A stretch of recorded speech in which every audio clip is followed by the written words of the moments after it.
கர்த்தருடைய பரிசுத்த நாமத்திற்கு ஸ்தோத்திரம். இன்றைய நாளின் தியானத்திற்கென்று தெரிந்து கொள்ளப்பட்ட வேத வசனம் அப்போஸ்தலனாகிய பவுல் தீமோத்தேயுவுக்கு எழுதின 2 நிருபம் 3 அதிகாரம் வசனங்கள் 16 மற்றும் 17. 2 தீமோத்தேயு 3:16, 17. வேத வாக்கியங்கள் எல்லாம் தேவ ஆவியினால் அருளப்பட்டிருக்கிறது.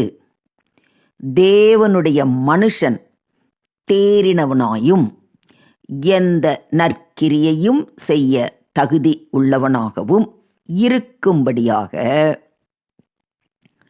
அவைகள் உபதேசத்துக்கும் கடிந்து கொள்ளுதலுக்கும் சீர்திருத்தலுக்கும் நீதியை படிப்பிக்குதலுக்கும் பிரயோஜனமா உள்ளவைகளாய் இருக்கிறது. ஆமென். நாம் அனுதினமும் வேத வசனங்களை வாசித்து தியானித்து அதன்படி நடக்க வேண்டும். ஏனெனில் வேத வாக்கியங்கள் எல்லாம் தேவ ஆவியினால் அருளப்பட்டிருக்கிறது. நம்முடைய வாழ்வில் நாம் எப்படி நடந்து கொள்ள வேண்டும், எதை செய்ய வேண்டும், எதை செய்யக்கூடாது என்று மிக தெளிவாக கூறுவதோடு நித்திய வாழ்வை சுதந்தரித்து கொள்ள வேண்டிய வழியையும் நமக்கு காட்டுகிறது. ஆனால் ஒரு சிலர் தேவனை அறியாதவர்கள், தேவ அன்பை ருசிக்காதவர்கள் வேதாகமம் மெய்யாகவே தேவனுடைய வார்த்தையா என்று சந்தேகத்தை எழுப்புகின்றனர். இந்த கேள்விக்கு நாம் கொடுக்கிற பதில், வேதாகமத்தை நாம் எந்த கண்ணோட்டத்தில் பார்க்கிறோம் மற்றும் அது நம் வாழ்விற்கு எவ்வளவு முக்கியத்துவம் உள்ளது என்பதை முடிவு செய்வது மட்டுமல்ல, மாறாக அது நித்தியமான மாற்றம் மற்றும் அழுத்தத்தை நமக்கு கொடுக்கிறதாயும் இருக்கிறது. வேதாகமம் மெய்யாகவே தேவனுடைய வார்த்தை என்றால் நாம் அதை பற்றி கொண்டு அதை படித்து அதற்கு கீழ்ப்படிந்து முழுவதுமாக அதை நம்ப வேண்டும். வேதாகமம் தேவனுடைய வார்த்தை என்றால் அதை நிராகரிப்பது தேவனையே நிராகரிப்பதற்கு சமமாகும். தேவன் நமக்கு வேதாகமத்தை கொடுத்ததின் நோக்கம் என்ன என்பது அவர் நம்மேல் வைத்திருக்கிற அன்பின் தெளிவு மற்றும் எடுத்துக்காட்டில் தெளிவாக விளங்குகிறது. வெளிப்பாடு என்கிற வார்த்தையின் அர்த்தம் தேவன் எப்படிப்பட்டவராக இருக்கிறார் என்பதை மனுமக்களோடு பகிர்ந்து கொள்ளவும் நாம் அவரோடு சரியான நிலையில் ஐக்கியப்பட்டு இருக்கவுமே ஆகும். தேவன் இவைகளை வேதாகமத்தில் வெளிப்படுத்தாதிருந்தால் தேவனை பற்றிய இந்த தெய்வீக சத்தியங்களை நாம் அறிந்து கொண்டிருக்க முடியாது. ஏறக்குறைய 1500 ஆண்டுகளுக்கு மேலாக தேவன் தம்மை கொஞ்சம் கொஞ்சமாக வெளிப்படுத்தி வேதாகமம் பரிபூர்ணமாக கிடைக்கப் பெற்றாலும் எல்லா காலத்தும் தேவனுடைய வெளிப்பாடு போதுமானதாகவும் அது நிமித்தம் மனுமக்கள் அவரோடு உறவு பூண்டு ஐக்கியப்பட்டிருக்கும்படியாகவும் அமைந்தது. வேதாகமம் தேவனுடைய வார்த்தை என்பது மெய்யானால் அதுவே நம்முடைய தனிப்பட்ட காரியங்களுக்கும் விசுவாச சம்பந்தப்பட்ட காரியங்களுக்கும் முழு அதிகாரம் நிறைந்ததாய் இருக்க வேண்டும். நமக்கு நாமே விளங்கிக் கொள்கிற கேள்வி என்னவென்றால், வேதாகமானது ஏதோ ஒரு நல்ல புத்தகம் என்கிற நிலையில் அல்லாமல் தேவனுடைய வார்த்தையாக இருக்கிறது என்பதை நாம் எப்படி அறிந்து கொள்வது? இதுவரையில் எழுதப்பட்ட எல்லா மத புத்தகங்களை காட்டிலும் வேதாகமம் எந்த வகையில் சிறந்து விளங்குகிறது? வேதாகமம் தேவனுடைய வார்த்தை, தெய்வீக உந்துதலால் அருளப்பட்டவை மற்றும் எல்லாம் விசுவாசம் மற்றும் நல்ல நடைமுறை காரியங்களுக்கும் போதுமானதாக இருக்கிறது என்பதை உறுதிப்படுத்துவதற்கு இப்படிப்பட்ட கேள்விகள் கவனமாக ஆராயப்பட வேண்டியவன ஆகும்.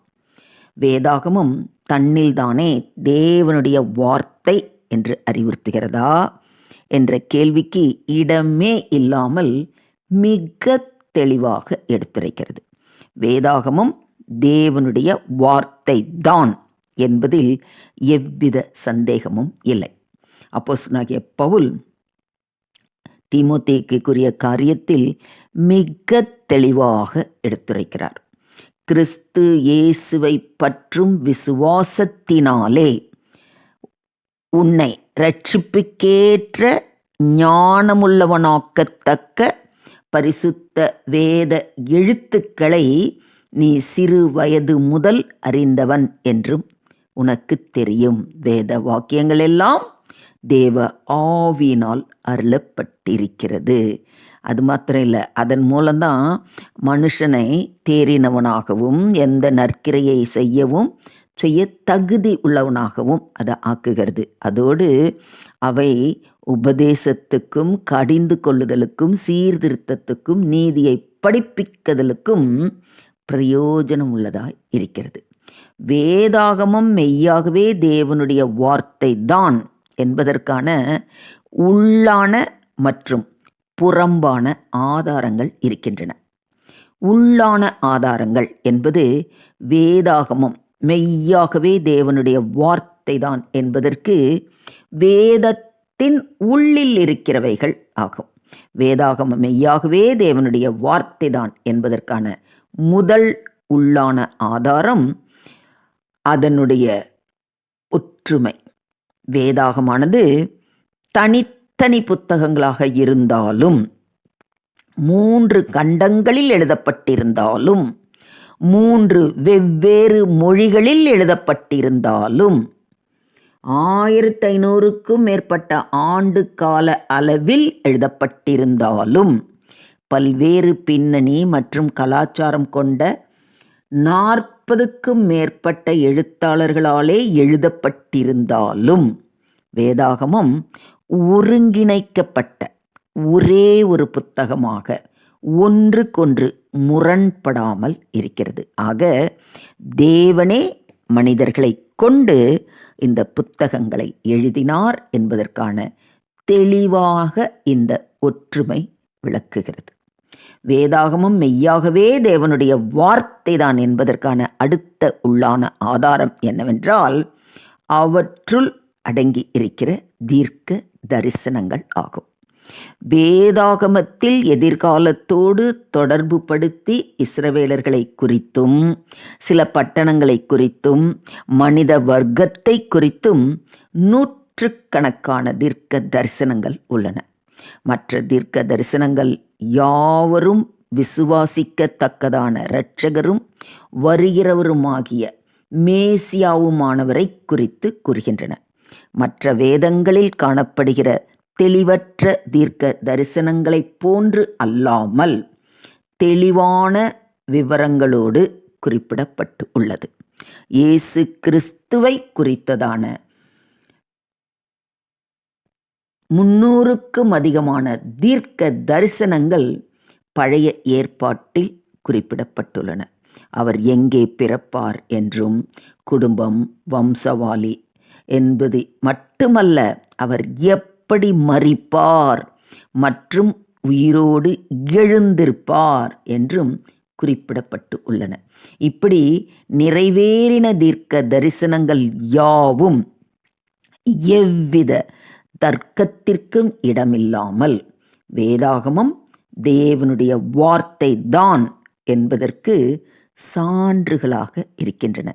வேதாகமத்தைப் போல தீர்க்க தரிசனங்களையும் அவைகளின் நிறைவேறுதலையும் உள்ளடக்கிய வேறே ஒரு புத்தகம் இவ்வுலகில் இல்லை. வேதாகமம் மெய்யாகவே தேவனுடைய வார்த்தை தான் என்பதற்கான 3வது உள்ளான ஆதாரம் என்னவென்றால் அதனுடைய தனித்துவமான அதிகாரமும் வல்லமையும் ஆகும்.